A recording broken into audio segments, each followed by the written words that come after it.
నిన్న సెన్సెక్స్ బాగా డౌన్ అయింది. 425 పాయింట్లు డౌన్ కావడం జరిగింది. నిఫ్టీ 117 పాయింట్లు తగ్గింది. దీని కారణాలను అన్వేషించినట్లయితే అమెరికాకు సంబంధించిన ట్రంప్ యొక్క విధానాలు వల్లనే ఇలా జరుగుతుంది. ఉక్కు దిగుమతులపై త్వరలో సుంకం, వేచి చూస్తున్న దేశీయ పరిశ్రమ.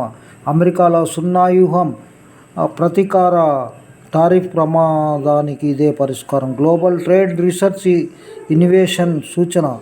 భారత్ టారిఫ్లు తగ్గిస్తేనే మంచిది, నీతి ఆయోగ్ CEO సుబ్రహ్మణ్యం గారు చెప్తున్నారు. వైద్య పర్యాటకాన్ని నిర్వహించడానికి వీసా ప్రక్రియ సులభతరం చేయాలి. అదేవిధంగా హైదరాబాద్ మదీనా విమాన సర్వీసును ఏర్పాటు చేసే NICలో సూచీల్లో మార్పులు.